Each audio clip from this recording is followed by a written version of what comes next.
Flight attendant Jennifer rips the ticket from Devon's hand. This seat isn't for people like you. Security approaches as passengers stare. Devon's phone rings. Dad's calling. Before answering, the captain's voice crackles overhead. All passengers. We're experiencing an unscheduled delay. Jennifer's smile vanishes. Before we dive into this shocking story, I'd love to know where you're watching from today. Drop your location in the comments below, hit that like button, and subscribe to join our community. Now let's discover how a routine flight turned into a powerful lesson about standing up for what's right. Devon Washington adjusted his backpack as he walked through the gleaming terminal of Atlanta International Airport. At 17, he stood tall with quiet confidence, though his eyes darted occasionally to observe his surroundings. This wasn't just any trip. This was his first solo flight and his first time experiencing the luxury of first class. Gate B23, he murmured, checking his phone again. The prestigious National Youth Technology Summit in San Francisco had selected only 50 students nationwide, and Devon's innovative algorithm for detecting bias in AI systems had earned him not just admission, but a full scholarship. His father, Tyrell Washington, had wanted to accompany him, but couldn't reschedule a crucial investor meeting.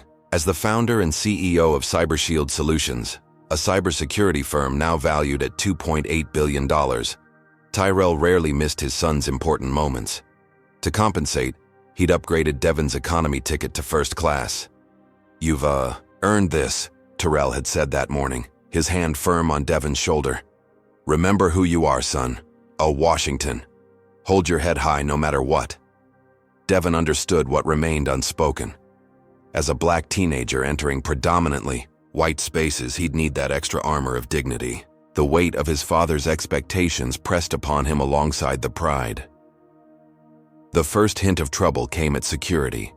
While other passengers moved through smoothly, the agent called for a random additional screening when Devon approached. Arms out, legs apart, the agent instructed, his tone suggesting this was routine, though Devon noticed no one else receiving such thorough attention. 20 minutes later, Devon approached the premium lounge, digital boarding pass ready. "Membership card?" the attendant asked without looking up. "I'm flying first class," Devon explained, showing his ticket on the screen. She squinted suspiciously. "First time flying?" "First time in first class," Devon answered politely, suppressing the urge to defend himself further. After examining his ticket longer than necessary, she reluctantly waved him through with a doubtful expression. Inside, Devon found a seat near the window, away from curious stares. He texted his father. "Made it to the lounge. Boarding soon." Tyrell's response came quickly. "Proud of you. Enjoy every moment. You belong there." Devon's younger sister, Zoe, sent a string of excited emojis. "Take pics of everything. I want to see all the fancy stuff." He smiled, capturing a photo of the complimentary pastries and fruit platter before selecting an apple and bottled water. Despite the luxury surrounding him, Devon couldn't fully relax, aware of sideways glances from other travelers. When boarding was announced, Devon gathered his belongings and headed to the priority lane. The gate agent's eyebrows raised slightly as she scanned his pass. "First class is boarding now," Devon stated calmly, having anticipated the question. "Yes, of course," she replied, her surprise poorly concealed as she returned his identification. Walking down the jet bridge, Devon recalled his father's journey, starting with coding in their garage, facing rejected funding applications, building CyberShield from nothing into an industry leader. Tyrell had protected Devon from many harsh realities but had been clear about others. The world won't always welcome you. Excellence is your entry ticket, but some will still question your right to be there. Stepping onto the aircraft, Devon was greeted by Michael, a flight attendant with a genuine smile. "Welcome aboard. Right this way to seat 3A." Devon navigated toward the spacious first-class cabin, noting the leather seats, increased legroom, and personal entertainment systems. As he located his window seat, he felt a momentary satisfaction. This was the reward for countless late nights coding, maintaining his 4.0 GPA while developing his own projects. That feeling faded when he noticed another flight attendant watching him with narrow eyes. Jennifer Crawford, according to her name tag, whispered something to her colleague while gesturing subtly toward Devon. Her plastic smile appeared as he approached. "Can I help you find your seat?" she asked with sugary insincerity. "I'm in 3A, Devon replied, already standing beside it. "Are you sure about that?" Jennifer's tone carried clear disbelief. "Let me see your boarding pass." Devon produced his phone again, displaying the pass he'd already shown multiple times. Jennifer scrutinized it longer than necessary. Her lips pursed. "Very well," she finally said, stepping aside reluctantly. Devon stored his backpack and settled into the plush seat, removing his conference materials to review during the flight. Around him, business travelers in expensive suits tapped on laptops or spoke quietly into phones. A white man in his 50s occupied the aisle seat next to Devon, giving him a brief evaluating glance before returning to his financial newspaper.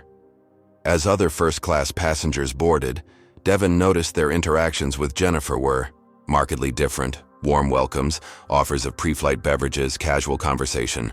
When Michael approached offering drinks, Devon requested water. "First time in first class?" Michael asked kindly. "Yes," Devon admitted.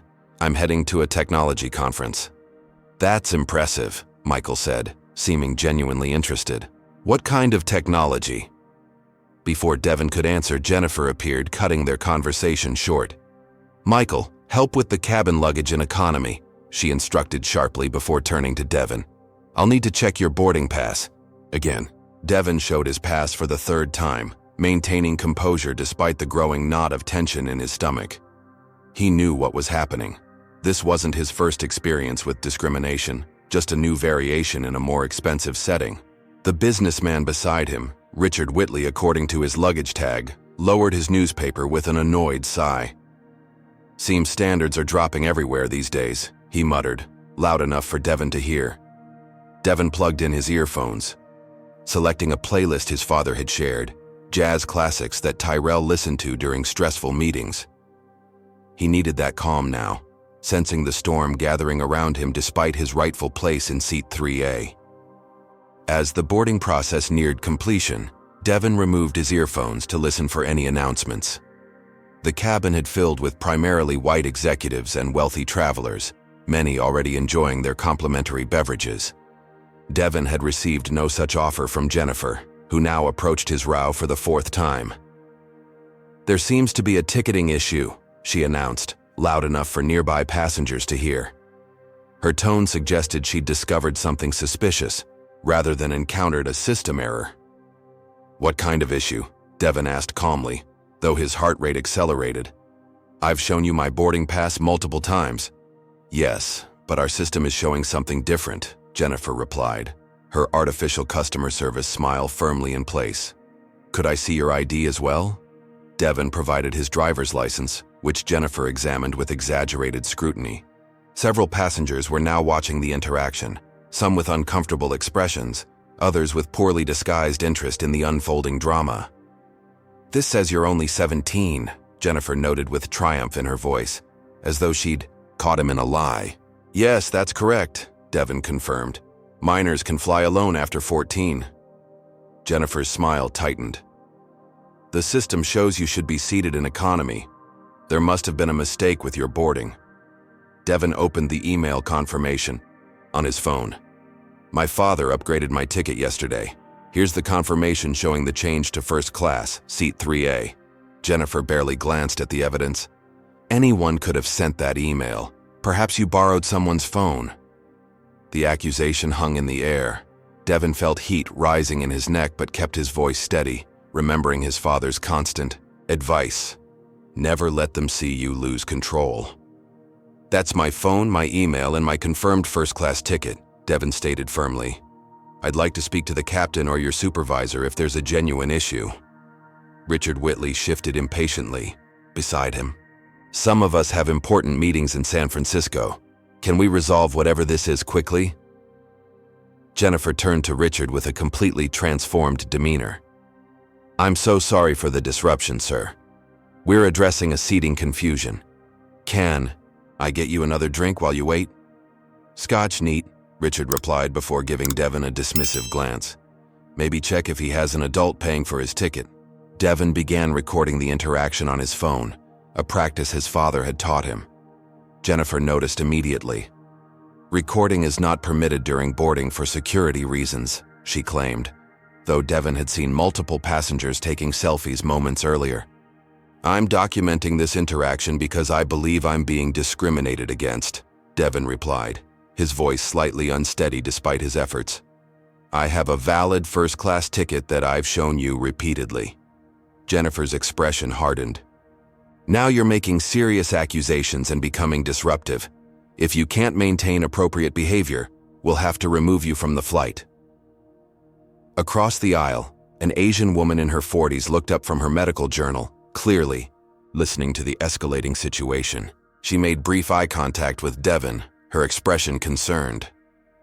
Michael returned to the first-class cabin, immediately sensing the tension. Is everything okay here? No, Jennifer responded before Devon could speak. We have a passenger who's in the wrong seat and becoming confrontational. Please call security. I'm not in the wrong seat, Devon insisted, showing Michael his ticket. This is seat 3A, and this is my boarding pass for seat 3A. Michael examined the boarding pass with genuine attention. This looks correct to me, Jennifer. His boarding pass matches the seat assignment. The system is showing otherwise, Jennifer maintained stubbornly. And now he's recording and causing a disturbance. Several passengers were now openly watching. A few had their own phones out, possibly recording the situation themselves. Devon felt simultaneously exposed and invisible, the center of unwanted attention yet not seen as a person deserving basic respect. I've done nothing wrong, Devon said, struggling to keep his voice from trembling. I'm a paid first-class passenger heading to a technology conference. My father is Tyrell Washington, CEO of Cyber Shield Solutions. The mention of his father's company caused a flicker of recognition in Michael's eyes, but Jennifer remained unmoved. I don't care if your father is the president, she replied coldly. You're being disruptive and security has been called. The Asian woman across the aisle finally spoke up. Excuse me, I've been observing this situation, and I don't see how this young man is being disruptive. He's simply trying to verify his correct seat assignment. Thank you, ma'am, but this doesn't concern you, Jennifer responded curtly. Actually, I believe it concerns everyone when someone is being treated unfairly, the woman replied, introducing herself. I'm Dr. Sophia Chen, and I've been watching this young man be questioned repeatedly despite providing proper documentation. Jennifer's response was cut short by the arrival of two security officers at the cabin entrance. Devon's stomach dropped as they approached his row. He'd seen too many videos of situations like this escalating dangerously. Is there a problem here? The first officer asked, already looking at Devon rather than addressing the flight attendant first. This passenger is in a disputed seat and refusing to cooperate, Jennifer stated before anyone else could speak. He's being disruptive and recording without permission. Devon tried to explain. I have a confirmed first-class ticket for this seat. I've shown it multiple times. Sir, I need you to calm down, the officer interrupted, though Devon had been speaking in a measured tone. He is calm, Dr. Chen interjected. I've been watching this entire interaction. The second security officer turned to Jennifer. What exactly is the issue with his ticket? Our system shows he should be in economy, Jennifer claimed again. And he's too young to be unaccompanied in first class. That's not an airline policy, Michael said quietly, earning a sharp look from Jennifer. Devon felt the situation spiraling beyond his control. The security officer's body language, Jennifer's unwavering hostility, the stares from other passengers, all created a tightening pressure around him. He needed to call his father, but feared any movement might be interpreted as resistance. May I show you my ticket confirmation? Devon asked the officers, slowly reaching for his phone. Keep your hands where we can see them, the first officer instructed sharply. Richard Whitley sighed dramatically. This is ridiculous. Some of us paid thousands for these seats and have important business waiting. Just move him back to economy where he belongs so we can take off. The comment hung in the air, its implication clear to everyone. Where he belongs. Devon felt the words like a physical blow, exposing the underlying truth of the situation. This wasn't about ticketing systems or airline policies. This was about who was seen as belonging in premium spaces. The second officer, seeming uncomfortable with the escalating situation, attempted a compromise. "Perhaps we could verify the ticket with the gate agent?" "We're scheduled for departure," Jennifer insisted. "We don't have time for that. He needs to take his proper seat in economy or be removed from the flight." Devon looked around at the faces watching him. Some embarrassed, some impatient, some curious, very few sympathetic. In that moment, he felt utterly alone, caught in a system designed to make him doubt his own rights and worth. "I'm not moving to economy because I have a valid first-class ticket," Devon stated, fighting to keep his voice from breaking. "And I'm going to call my father now." That simple declaration would change everything about Flight 1382 to San Francisco, though no one in the cabin could possibly anticipate how. "Step out of the seat now," the first security officer commanded, his hand moving toward his belt. The implied threat wasn't lost on Devon, who had grown up with specific instructions from his father about interactions with authority figures. "Keep your hands visible. Speak clearly. Don't make sudden movements. The rules for survival that no 17-year-old should need to memorize." "I'm complying," Devon said, slowly gathering his backpack and conference materials. "But I want to be clear that I'm being removed despite having a valid first-class ticket." The second officer, a younger man who appeared increasingly uncomfortable, tried to de-escalate. "Sir, we're just moving you while the ticketing issue gets sorted." "There is no ticketing issue," Devon insisted, still recording with his phone. "This is discrimination." Jennifer's face flushed. "That's a serious accusation. We're simply enforcing airline policy." "Which policy specifically?" Dr. Chen asked, now standing as well. "I'd like the exact policy number that allows you to remove a passenger with a valid ticket for their assigned seat." The first officer turned to Dr. Chen. "Ma'am, please stay out of this and remain in your seat." "I will not," Dr. Chen replied firmly. "I'm witnessing what appears to be discriminatory treatment, and I intend to document it." Devon found himself at the center of a rapidly escalating situation.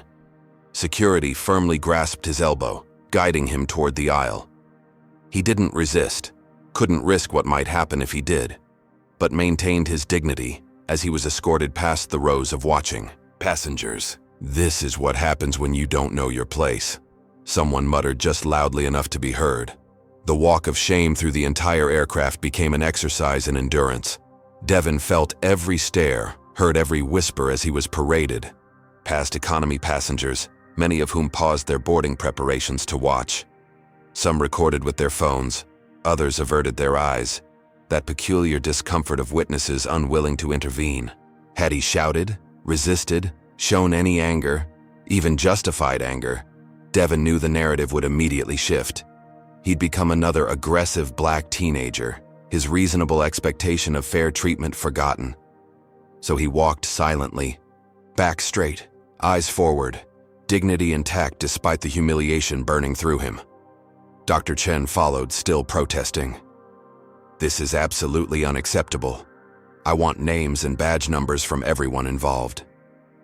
At the jet bridge, Devon finally had space to breathe. His hands trembled slightly as he called his father, adrenaline coursing through his system. The security officers stood nearby, preventing him from re-entering the aircraft but maintaining enough distance to suggest they weren't detaining him, a careful legal distinction.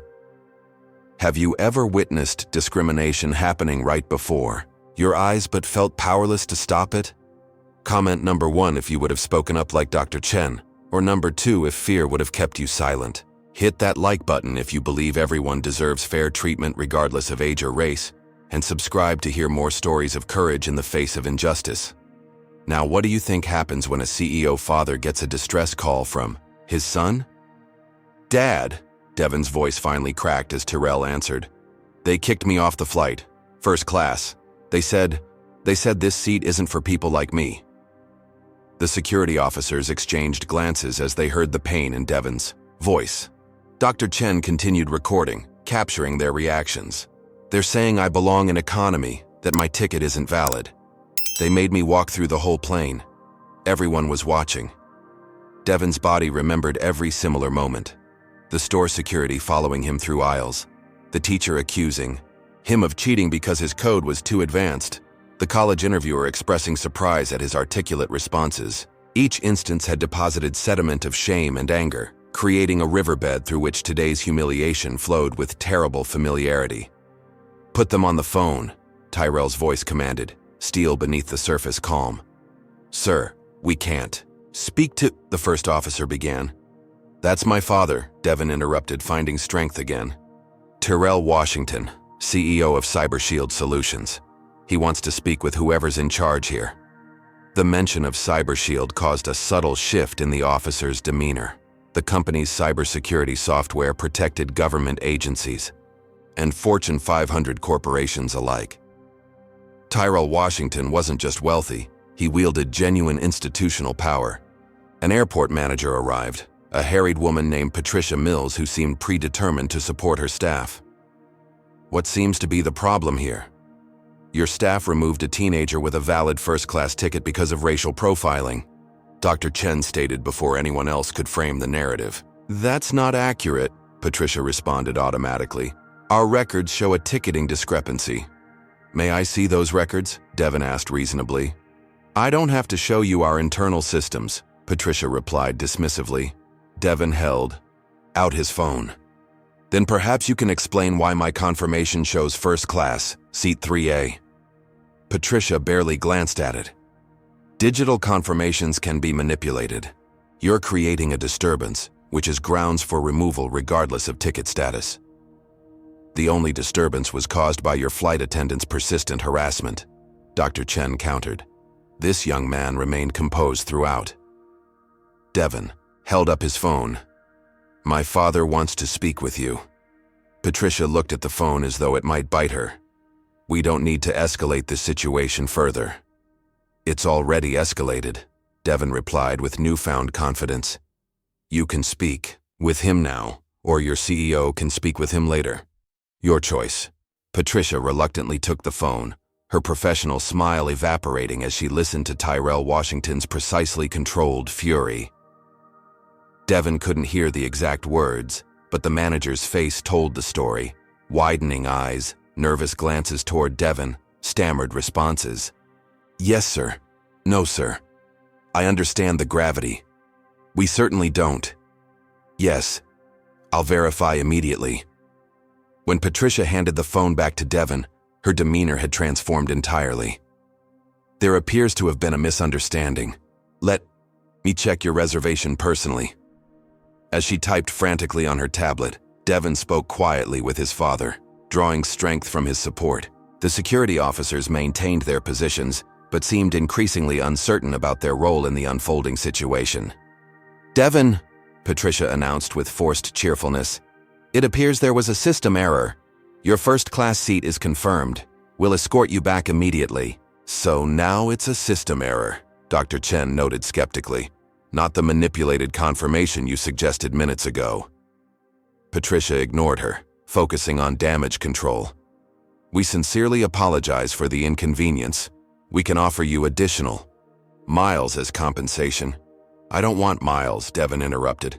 "I want accountability. The flight attendant said this seat isn't for people like me." What did she mean by that? Patricia's professional mask slipped for a moment, revealing panic beneath. "I'm sure there was no such implication. Jennifer is one of our most experienced flight attendants."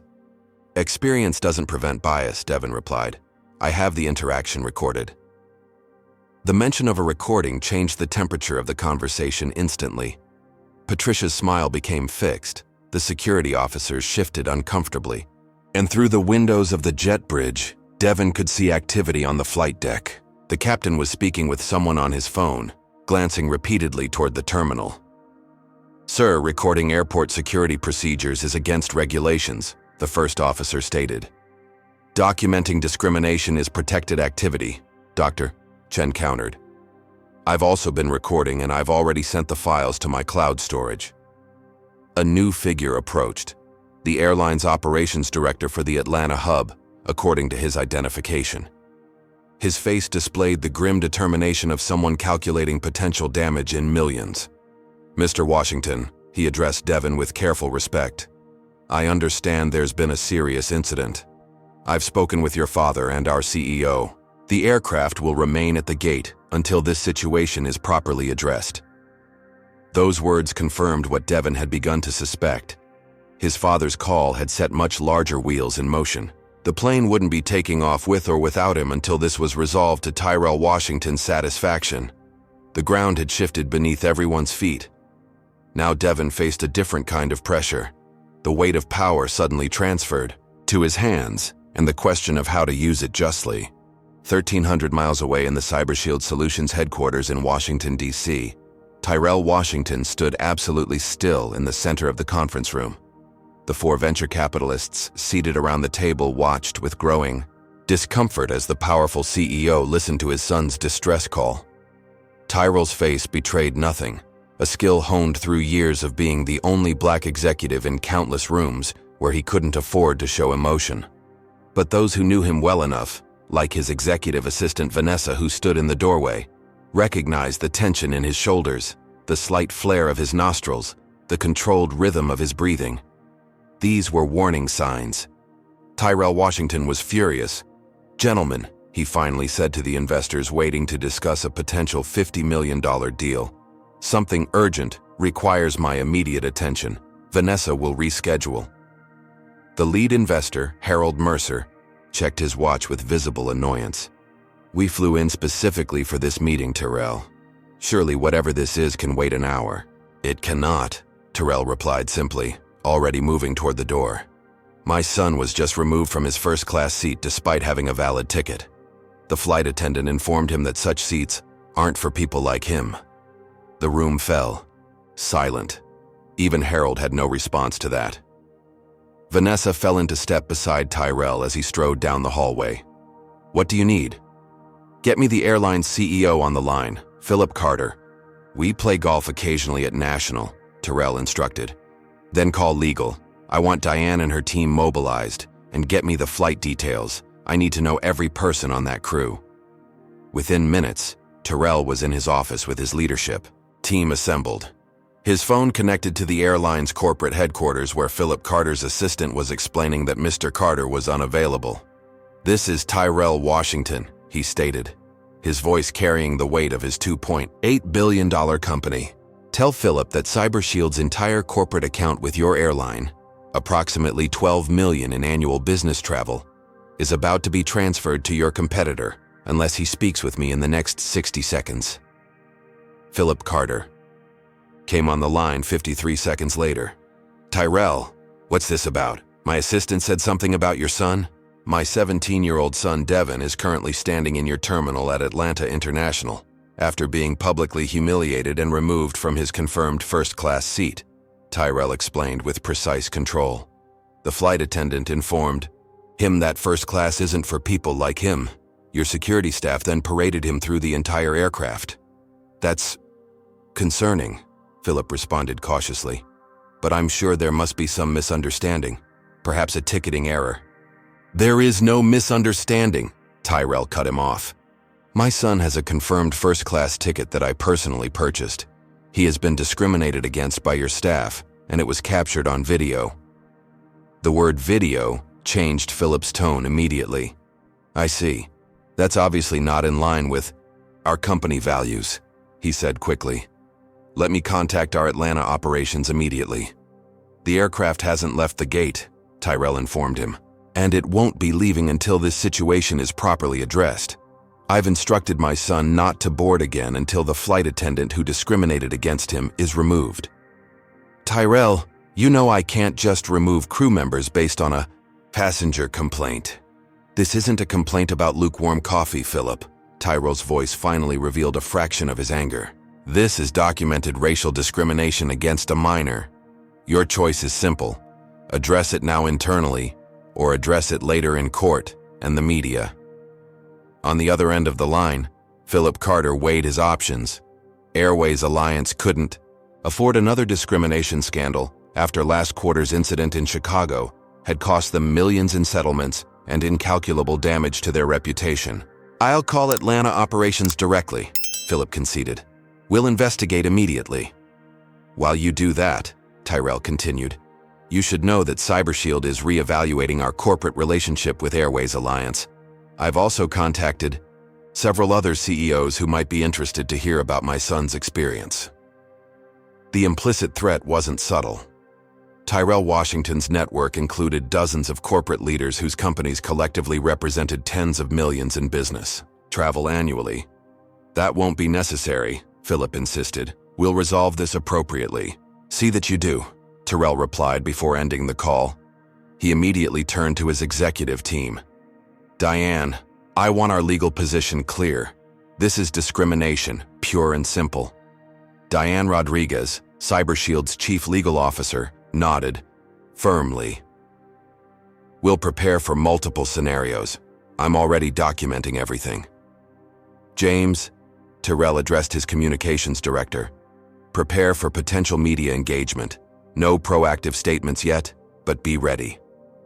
As his team mobilized, Tyrell allowed himself a moment of private emotion. He moved to the window overlooking the Capitol, memories flooding back of his own similar experiences.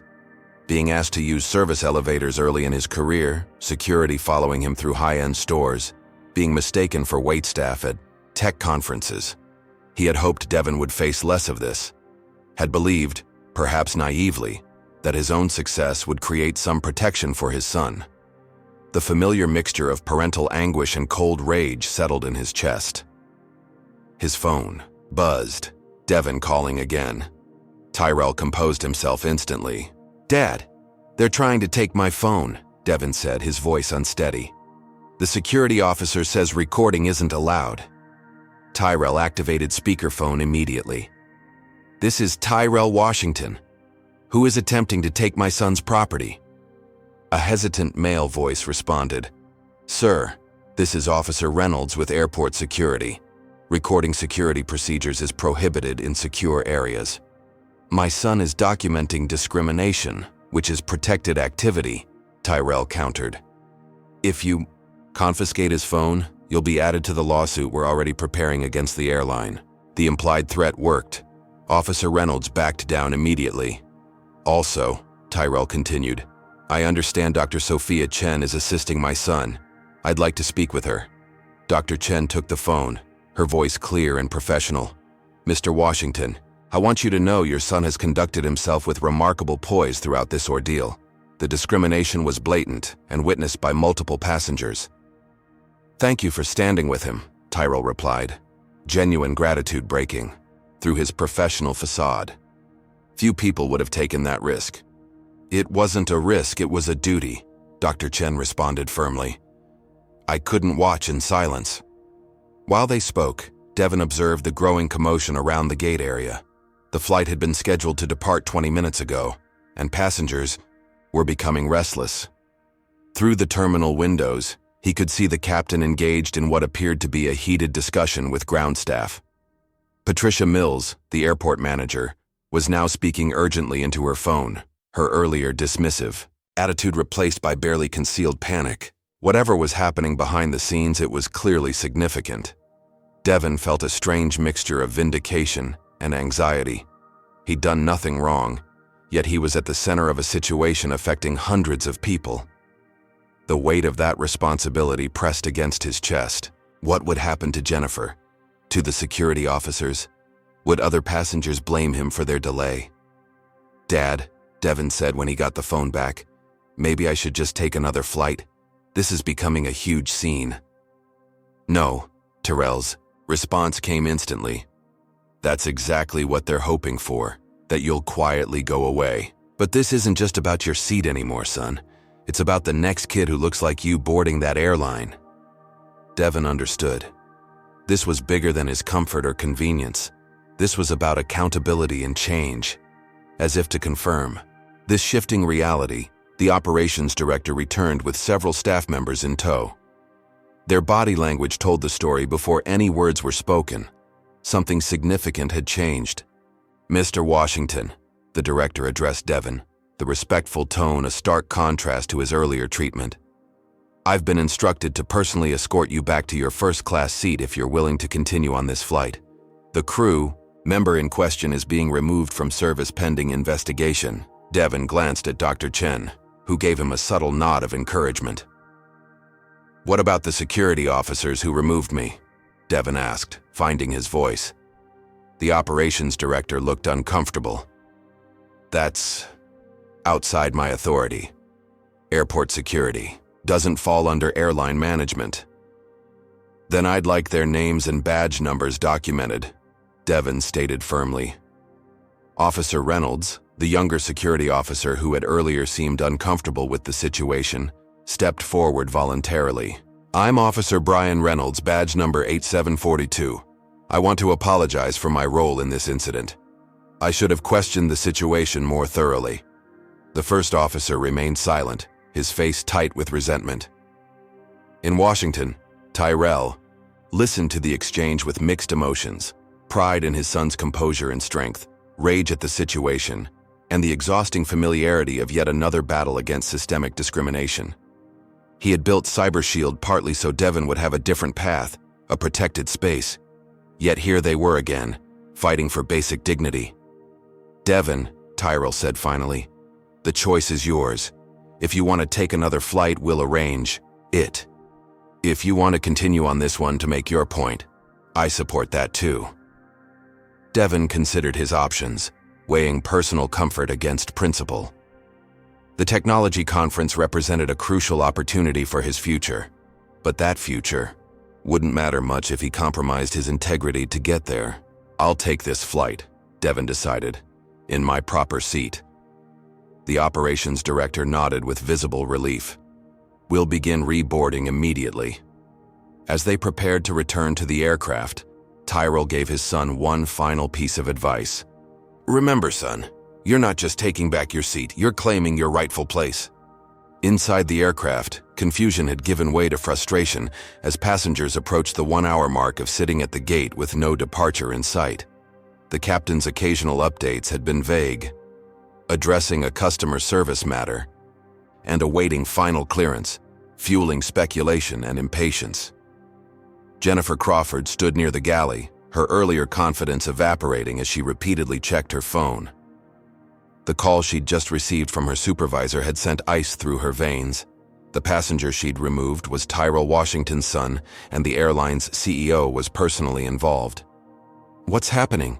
Michael asked quietly, noticing her distress. Nothing, Jennifer snapped, though her trembling hands betrayed her. Just a minor delay. In first class, Richard Whitley had progressed from irritation to outright anger. This is absolutely unacceptable, he complained to anyone who would listen. Some of us have multi-million-dollar deals waiting in San Francisco. Other passengers checked flight connections on their phones, some already resigned to missing them. The atmosphere grew increasingly tense, the temperature seemingly rising with each passing minute. When the captain's voice came over the intercom, again, everyone fell silent, desperate for information. Ladies and gentlemen, I've just been informed that we'll be conducting a special reboarding process. All passengers will need to deplane temporarily and then reboard. We apologize for the inconvenience and appreciate your patience. A collective groan swept through the cabin, followed by a burst of complaints. Flight attendants moved through the aisles attempting to manage the situation while providing no substantive explanation.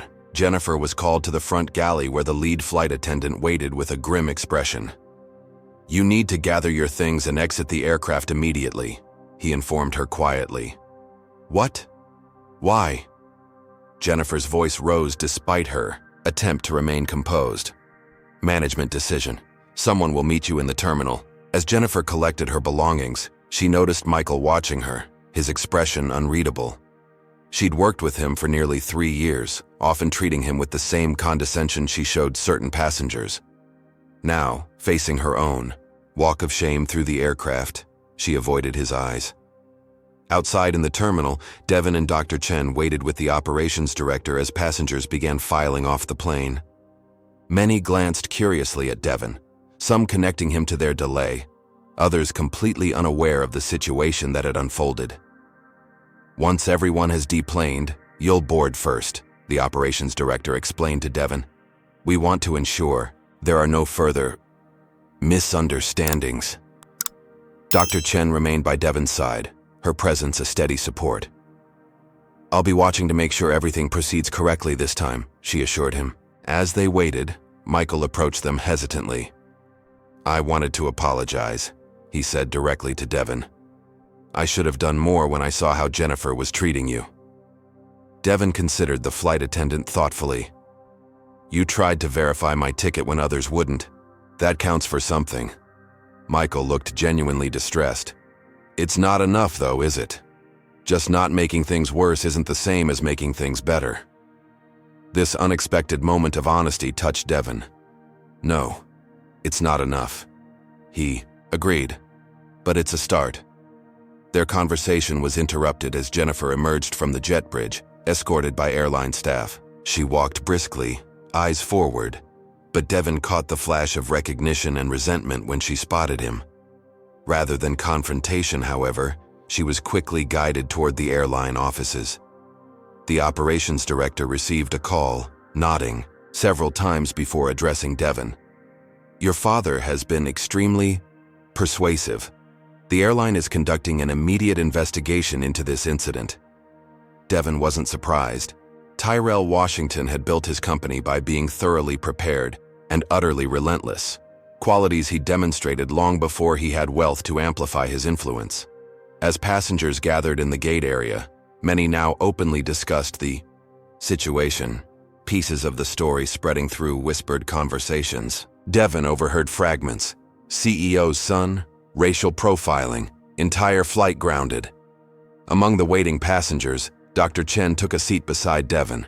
"I travel frequently for medical conferences," she shared. "The number of times I've been asked if I'm in the right seat in first class or assumed to be in the wrong boarding group, it wears you down." Devon nodded, appreciating her willingness to share her own experiences. "My dad says it's death by 1,000 cuts." "Exactly," Dr. Chen agreed. "Each individual incident seems small to others, easy to dismiss or explain away, but they accumulate inside you." "How do you handle it?" Devon asked, genuinely curious about how this accomplished woman navigated similar challenges. "I document everything," she replied. "And I speak up not just for myself but because each time we let it pass, the system learns it can continue." Their conversation was interrupted by the operations director announcing the start of reboarding, with first-class passengers invited to board first, as usual.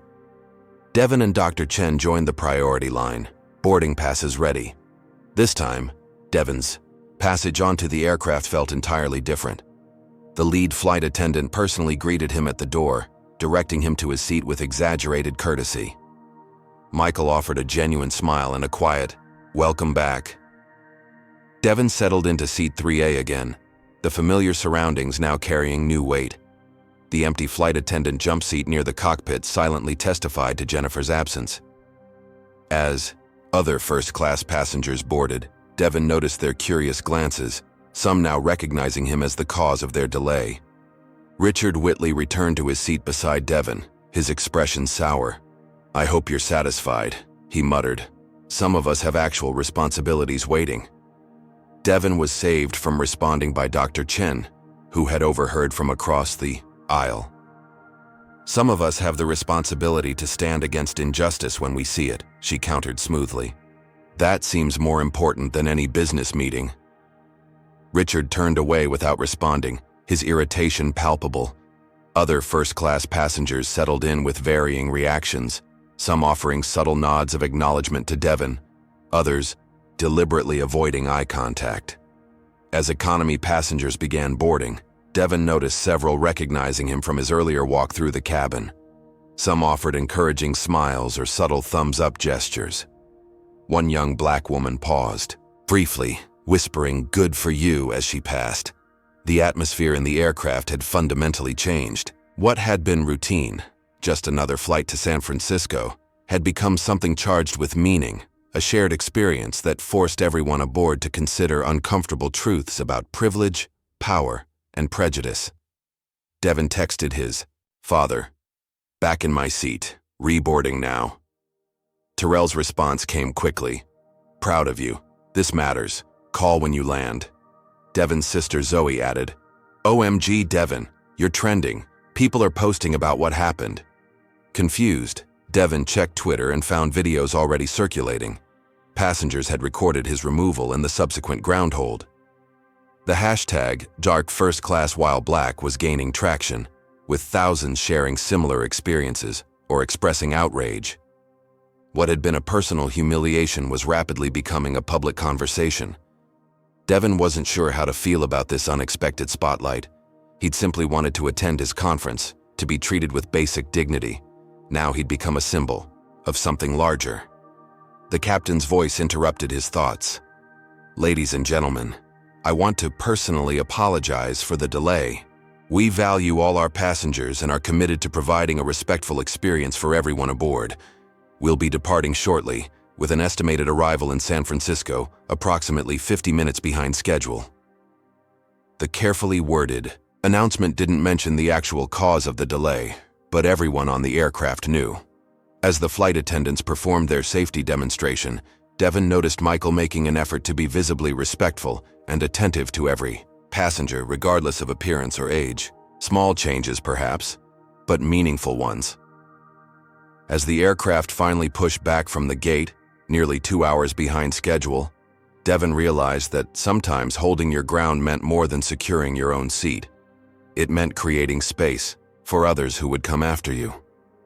The ground hold had delayed a flight, but it had also forced a moment of accountability that might otherwise never have come. As the engines roared to life, Devon looked out the window at the Atlanta terminal, thinking about Jennifer, about Richard Whitley, about his father, about all the invisible systems of privilege and power that had collided in seat 3A. The plane began to taxi, but the conversation it had sparked was just taking flight. The aircraft reached cruising altitude, the seatbelt sign dinged off, and a tenuous normalcy attempted to reassert itself. Flight attendants began the beverage service, passengers adjusted their seats, and the familiar white noise of air travel filled the cabin. But beneath this routine veneer, currents of tension continued to circulate. Devon sat quietly reviewing his conference materials, trying to refocus on the technology presentation he would deliver tomorrow. Across the aisle, Dr. Chen had returned to her medical journal, though she occasionally glanced up to offer an encouraging smile. When Michael approached with the beverage cart, his service was impeccably professional. "What can I get for you, Mr. Washington?" The formal address, so different from the earlier questioning of his presence, wasn't lost on Devon. "Just water, please." Richard Whitley ordered a scotch, his third since boarding, each drink seeming to loosen his restraint. After Michael moved on, Richard turned to Devon, alcohol emboldening him. "You know, you've caused a lot of trouble today," he said, just loud enough for nearby passengers to hear. "All this drama over a seat assignment." Devon took a measured breath before responding. It wasn't about the seat. It was about being treated with basic dignity. "Please," Richard scoffed. "You played the race card and got special treatment. Your CEO daddy made a call and suddenly everyone jumps." The accusation hung in the air between them. Several passengers pretended not to listen while straining to catch every word. Dr. Chen set down her journal, clearly monitoring the interaction. "My father worked for everything he has," Devon replied evenly. "And I earned my place at this conference through my own work. The only special treatment I received today was negative, being singled out and removed despite having a valid ticket." Richard's laugh held no humor. "That's always the claim, isn't it? Discrimination. Meanwhile, companies are falling over themselves with diversity initiatives, giving opportunities to people who haven't earned them." Devon felt a familiar heat rising in his chest, the burn of being judged not by his achievements, but by assumptions about how he achieved them. He'd faced this before, the whispers about quotas when he won academic competitions, the suggestions that his accomplishments were somehow less legitimate. Have you ever had to defend your rightful place somewhere? Comment number 1 if you've experienced this kind of discrimination, or number 2 if you've witnessed it happening to someone else. Like this video if you believe everyone deserves to be judged on their merits, not their appearance, and subscribe for more stories about standing up against injustice. What would you have done in Devon's position when confronted by someone like Richard? Before Devon could respond, Dr. Chen intervened. Excuse me, but I witnessed everything that happened at the gate. This young man showed extraordinary restraint while being profiled and publicly humiliated. Richard dismissed her with a wave. You people always stick together. You people? Dr. Chen's eyebrows rose. I'm a neurosurgeon heading to a medical conference. Which people exactly are you referring to? The conversation had now captured the attention of everyone in first class. Michael hovered nearby, clearly uncertain whether to intervene. This is exactly the problem, Richard continued, gesturing with his drink. Any criticism is immediately labeled as racism. It's impossible to have an honest conversation anymore. Perhaps, Devon suggested carefully, honest conversations begin with listening rather than assumptions. You assumed I didn't belong in this seat before knowing anything about me. Richard's face flushed. I made no such assumption. Standards are dropping everywhere these days. Devon quoted Richard's earlier comment perfectly. That was your response when you first saw me in this seat. Several passengers shifted uncomfortably, recognizing the phrase many had overheard during boarding.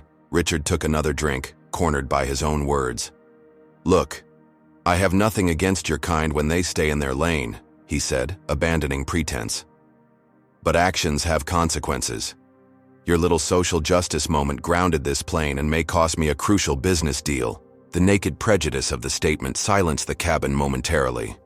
Then, from 2 rows ahead, an older black businessman turned around.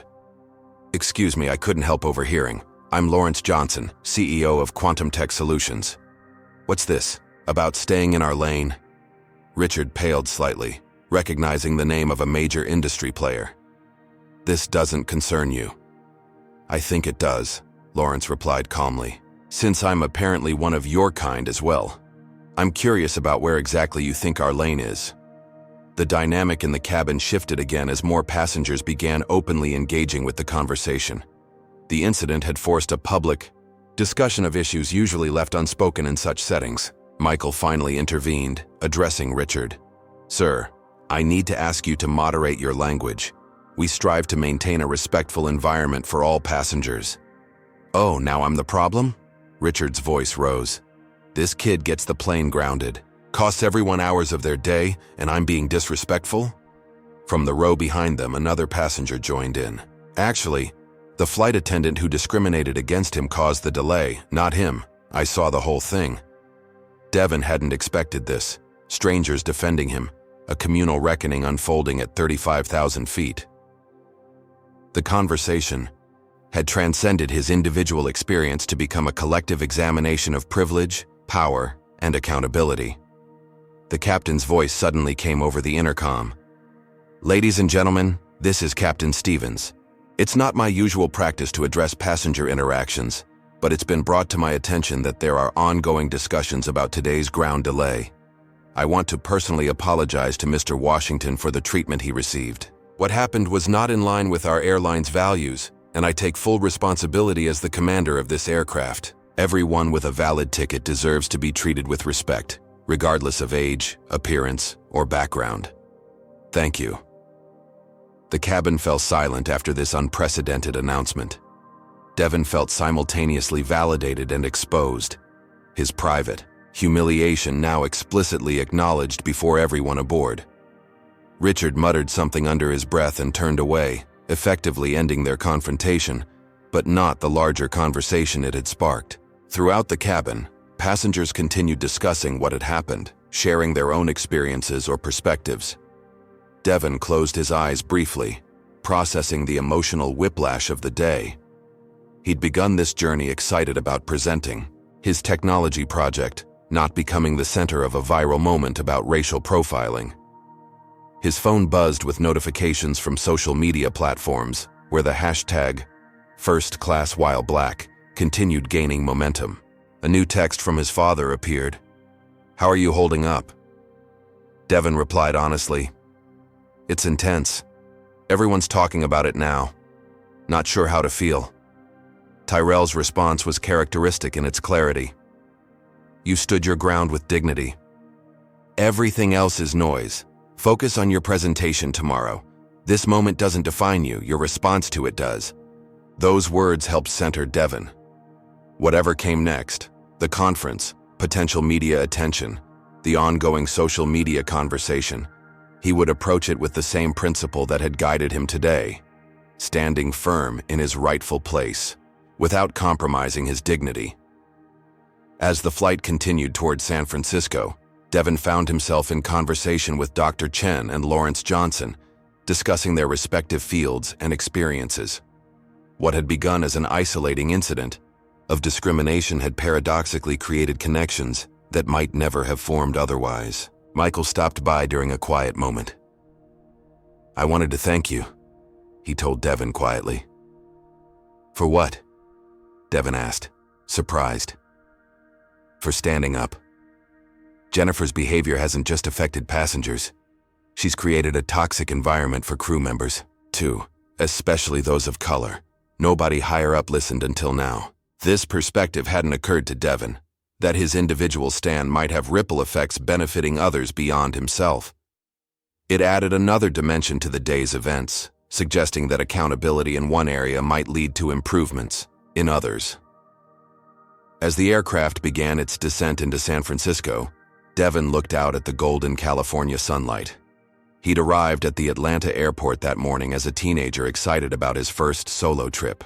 He would land in San Francisco as something more, someone who had faced injustice and held his ground, catalyzing a moment of collective reckoning. The tech conference awaited, but now it seemed like just one part of a larger journey that had begun in seat 3A. Whatever came next, Devon knew he was ready. Devon stepped into the bustling reception hall of the San Francisco Technology Center, immediately sensing the difference in how people perceived him.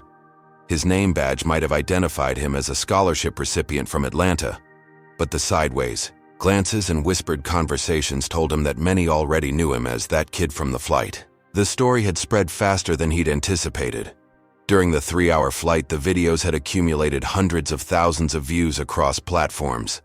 First Class While Black was trending nationally, with celebrities and public figures weighing. What had been a personal humiliation that morning had transformed into a public conversation by evening. Devon navigated through clusters of conference attendees, some of whom openly stared while others pretended not to notice him. He'd missed the opening keynote due to the flight delay, but had arrived in time for the networking reception, typically a highlight for scholarship students seeking industry connections. "Devon, Washington?" a voice called from nearby. Devon turned to find a woman in her 30s with natural hair and a bright yellow blazer. "I'm Aaliyah Montgomery, CTO at Future Tech Solutions." Devon recognized the name immediately.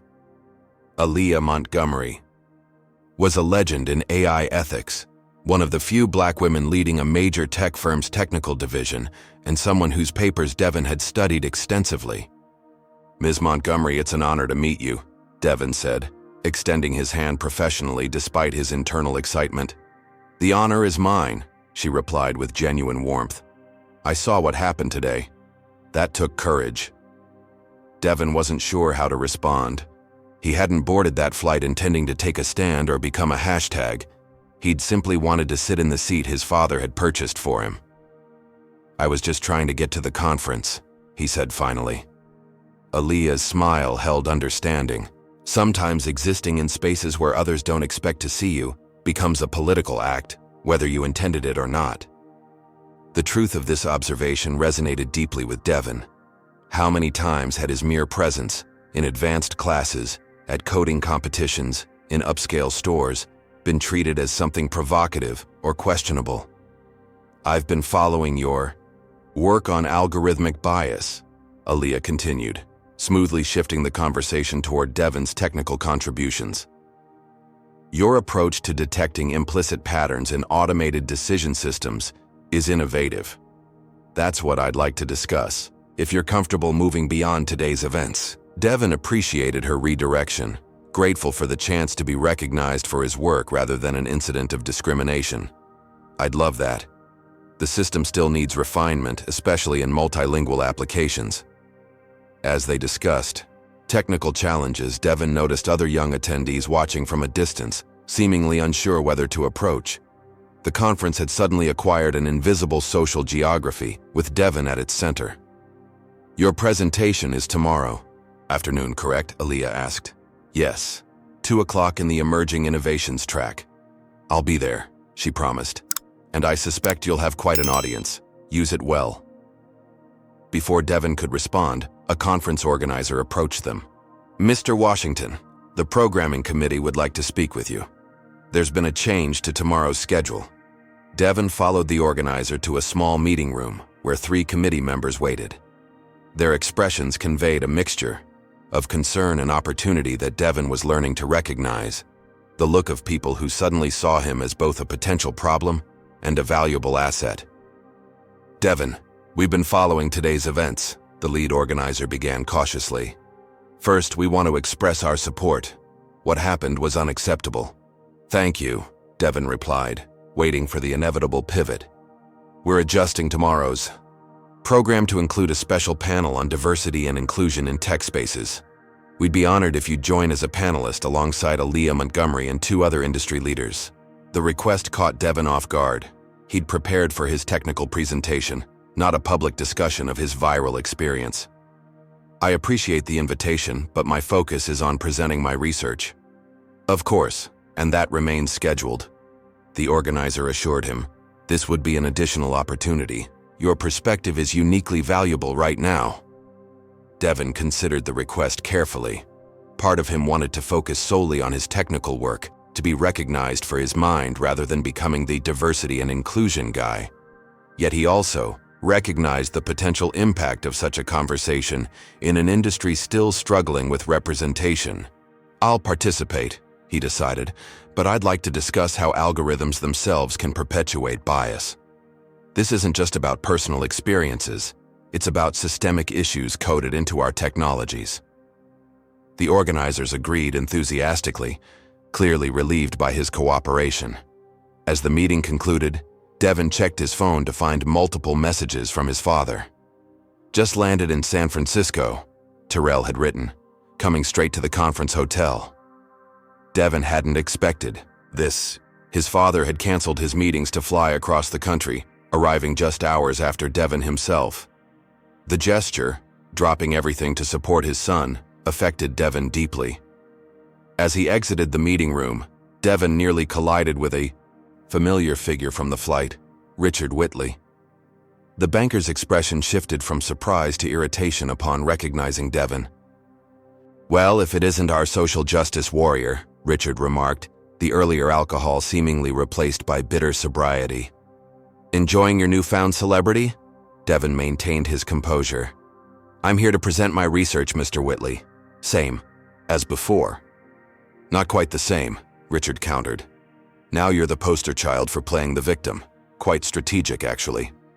Before Devon could respond, another voice joined the conversation. Richard Whitley, still making friends wherever. You go, I see. Tyrell Washington approached from the conference entrance, his presence commanding immediate attention. Though he wore casual travel clothes rather than his usual business attire, his authority was unmistakable. Richard's demeanor changed instantly. Tyrell Washington, I didn't realize you were attending. I wasn't planning to, Tyrell replied coolly, until my son was discriminated against on his way here. The 2 men sized each other up, recognition dawning in their expressions. These weren't strangers but competitors who had encountered each other in business contexts before. Your son caused quite a disruption today, Richard stated, attempting to regain footing. My son stood his ground when faced with injustice, Terrell corrected. Something I've taught him since childhood. Devon watched this exchange with fascination. His father, normally strategic about business relationships, was making no effort to soften his position or maintain professional courtesy. In this moment, Tyrell was simply a father defending his son, regardless of potential business consequences. You know, Richard, Tyrell continued, I noticed Quantum Tech just acquired Whitley Financial's biggest competitor. Lawrence Johnson mentioned your firms were bidding on the same contracts. The implied threat wasn't subtle. Richard's face tightened as he calculated the potential damage. After a moment, he nodded stiffly and walked away without another word. Once he was gone, Tyrell embraced his son. You okay? Better now, Devon admitted. But you didn't have to fly out here. Yes, I did, Tyrell contradicted simply. Some moments you show up for no matter what.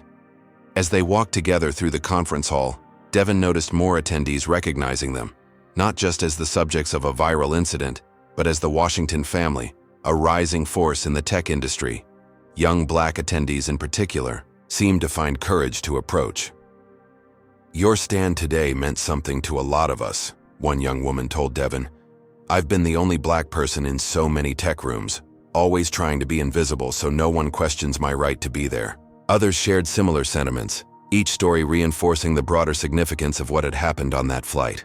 Devon's individual experience had resonated with a collective one, articulating something many had felt, but few had seen so publicly documented.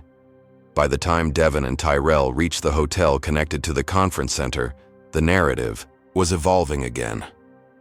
Several tech companies had issued statements condemning discrimination, and Airways Alliance had announced a comprehensive review of customer service policies. Devon's phone buzzed with a notification from the conference app. Tomorrow's schedule had been updated, with his panel on diversity and inclusion now listed as a main event in the largest hall, rather than a hastily added side session. You've started something significant, Tyrell observed as they reviewed the change. I didn't start anything, Devon countered. I just wouldn't move from a seat I had every right to occupy. Tyrell smiled, pride evident in his expression. Sometimes that's exactly how change begins. Not with grand gestures, but with simple refusals to accept injustice. As Devon prepared for bed that night, he considered how differently this conference was unfolding from what he'd imagined. He'd come to present his technical research, to take another step toward his future in AI development. Instead, he found himself at the center of a different kind of technological moment, one where social media amplified individual experiences into collective reckonings, where private injustices became public conversations. Tomorrow would bring his technical presentation and the unexpected panel discussion. Devon set his alarm, reviewing notes for both events. Whatever happened next, he would approach it as his father had taught him, with preparation, dignity, and the quiet confidence of someone standing firmly in their rightful place. The conference hall buzzed with anticipation as Devon took his place on the diversity panel alongside Aaliyah Montgomery and two other industry leaders. What had been hastily arranged as a response to viral events had transformed overnight into the conference's most anticipated session, with attendees lining the walls after all seats filled. Devon scanned the crowd, finding his father in the front row, offering a subtle nod of encouragement. Also present was Dr. Chen, who had contacted Devon that morning after discovering they were attending adjacent conferences in the same complex. The airline incident had forged an unexpected alliance between them. We're here today to discuss representation in technology spaces, the moderator began, and the systemic barriers that persist despite stated commitments to diversity. As the conversation unfolded, Devon found himself speaking not just about his personal experience, but connecting it to his technical work. How bias manifested in seemingly objective systems, how algorithms could perpetuate discrimination if not carefully designed and monitored. The incident on my flight wasn't an isolated event, Devon explained when asked directly about what had happened. It was a visible example of invisible patterns that play out daily across many institutions. Audience members nodded in recognition, some taking notes or recording key points. Devon noticed several executives from major tech companies paying particularly close attention.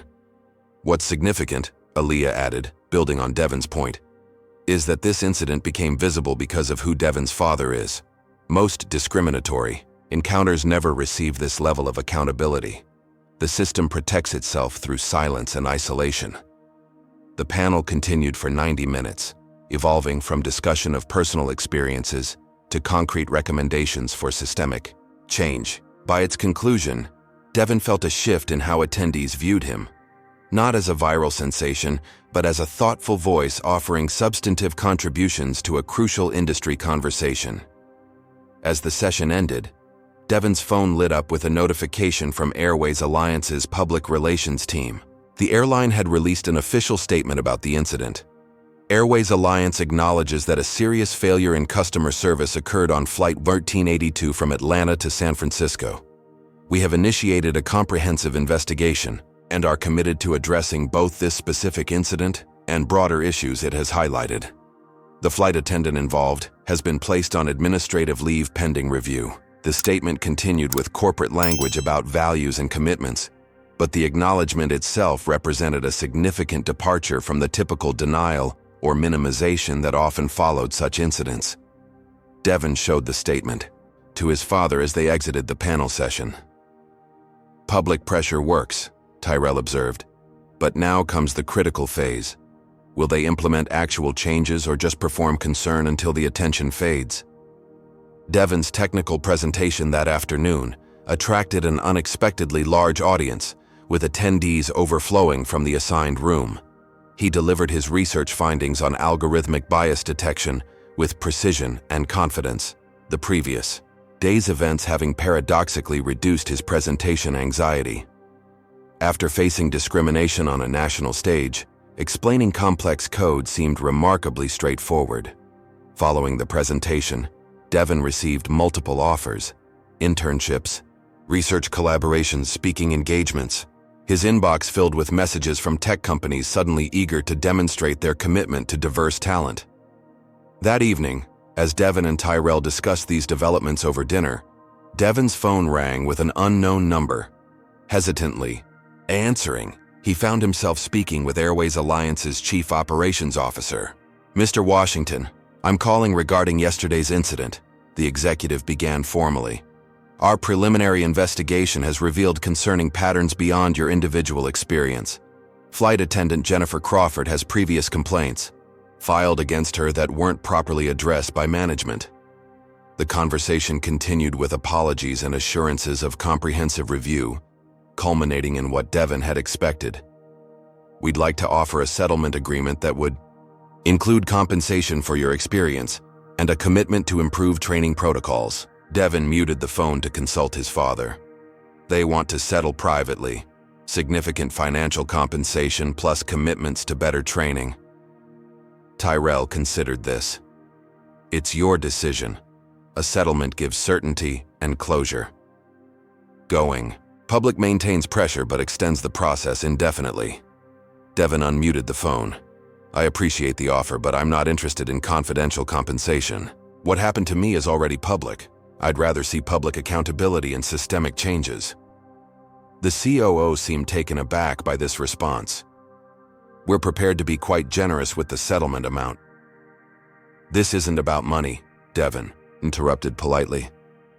"It's about changing patterns of behavior. I'd like to see transparent reporting on discrimination complaints, revised training that incorporates passenger experiences, and concrete consequences for discriminatory actions." After the call ended without resolution, Devon turned to his father. "Did I make a mistake? That could have been a substantial settlement." "Money solves certain problems," Tyrell replied thoughtfully. "But some challenges require different solutions. You chose principle over convenience. I respect that decision." Later that night, Devon received another unexpected call, this time from Michael, the flight attendant who had attempted to verify his ticket correctly. "I just wanted you to know," Michael explained. "Several of us have filed statements about Jennifer's history of similar behavior toward minority passengers. The company tried to handle this quietly, but after seeing your response, we've decided to speak up too." This revelation added another dimension to the unfolding situation. Devon's individual stand had apparently created space for others to come forward, suggesting the potential for more substantial change than a private settlement might have achieved. The next morning brought news that Airways Alliance's stock had dropped significantly following the viral incident and subsequent revelations. Investors were expressing concern about potential lawsuits and reputation damage, particularly after several corporate clients announced they were reviewing their travel contracts with the airline. Devon's algorithm project, designed to detect patterns of bias in automated systems, suddenly gained new relevance. During a breakfast meeting with Aaliyah Montgomery, he sketched potential adaptations for customer service contexts. What if Airlines could analyze complaint patterns to identify potential discrimination before it escalates? Devon suggested, expanding on his original concept. The same principles apply, looking for statistical anomalies in how different demographic groups are treated. Aaliyah leaned forward, intrigued. That's brilliant, Devon. You're proposing to use AI not just to detect bias, but to prevent it, proactively. Their conversation was interrupted by Devon's ringing phone, his father calling with new developments. Airways Alliance's CEO had requested a meeting with both Washingtons that afternoon.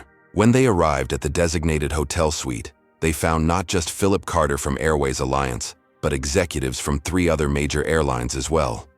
The scope of the conversation had clearly expanded beyond one incident to industry-wide practices. We've been reviewing our complaint data, Philip began after introductions. What happened to Devon appears to reflect broader patterns that haven't received proper attention. Rather than address this defensively, we'd like to discuss potential systemic solutions. Devon and Tyrell exchanged glances, both surprised by this approach. They had expected damage control, not collaborative problem-solving. I've been developing an algorithmic system that could help identify patterns of biased treatment, Devon offered cautiously. It was originally designed for AI systems, but could be adapted for customer service contexts. The airline executives listened with increasing interest as Devon outlined his concept. What had begun as an academic project suddenly had potential real-world application, using data to make invisible patterns of discrimination visible and addressable. CyberShield would be interested in developing this as a commercial solution, Tyrell added, supporting his son's vision while recognizing its business potential. Not as an enforcement tool, but as a proactive measure to improve service equality. As the meeting progressed, the conversation evolved from addressing a single incident to reimagining how airlines might approach equity systemically.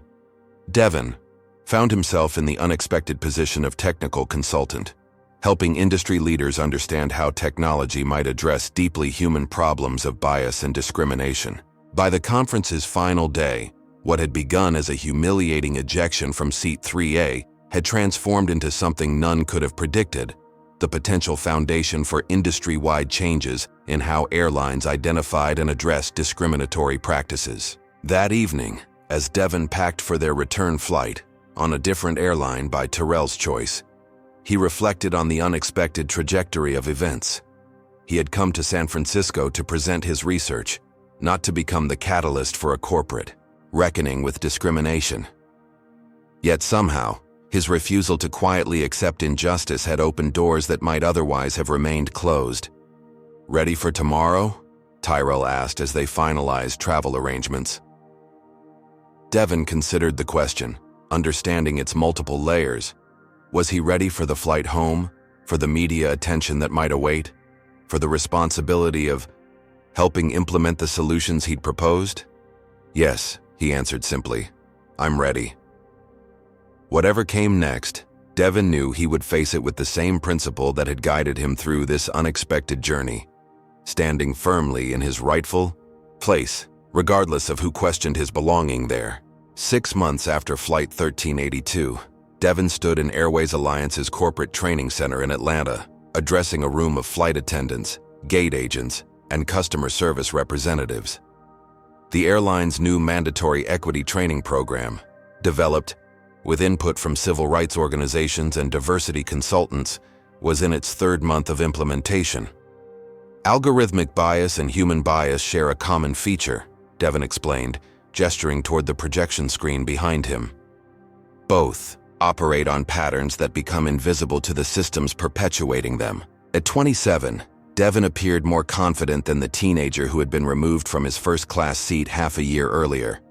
His presentation combined technical expertise with personal experience, helping airline employees understand both the human impact of discrimination and the systemic nature of bias.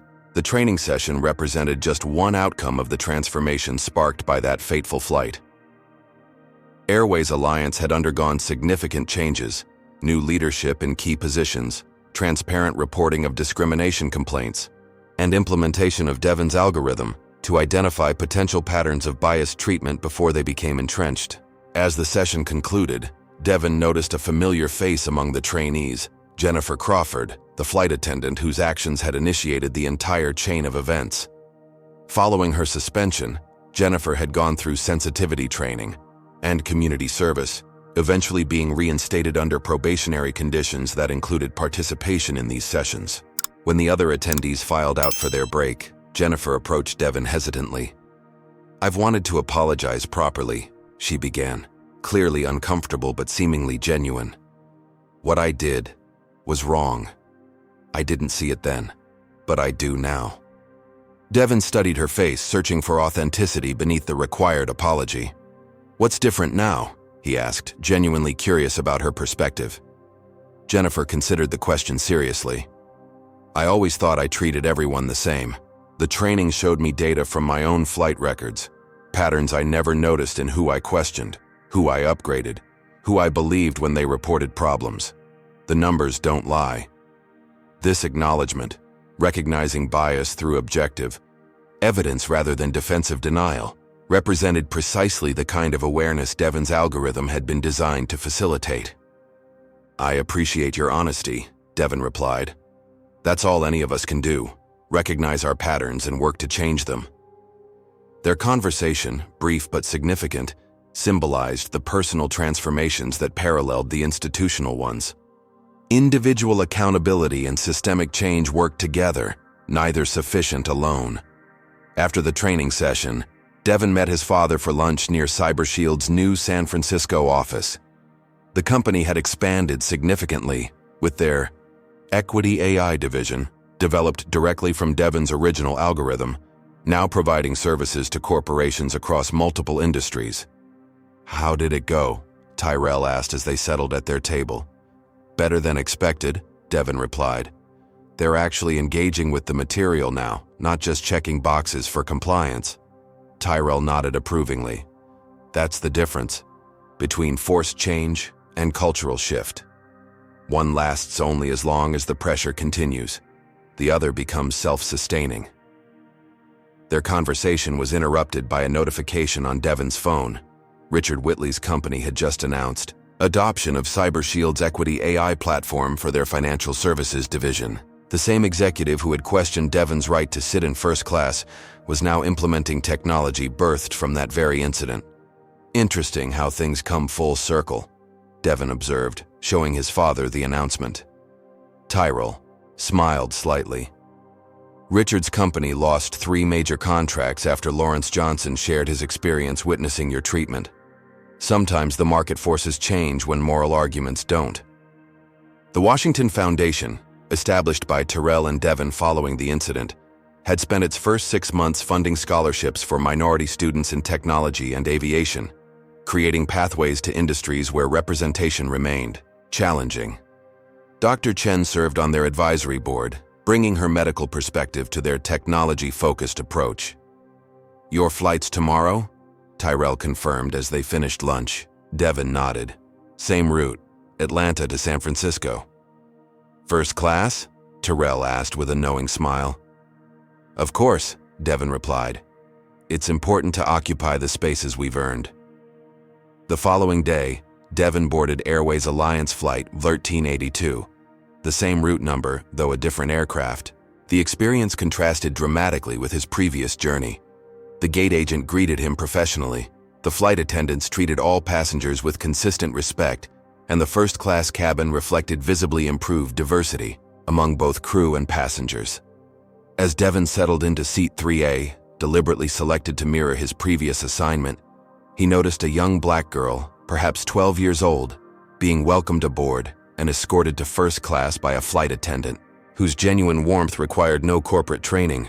The sight affected Devon deeply, representing everything the past 6 months of effort had aimed to achieve. Not special treatment, but equal treatment. Not exceptional courtesy, but consistent dignity. Not viral moments of accountability, but quiet patterns of respect. As the flight reached cruising altitude, Devon received a text from his father. "One flight at a time, son. Change happens one flight at a time." Devon smiled, remembering how differently this journey had begun 6 months earlier.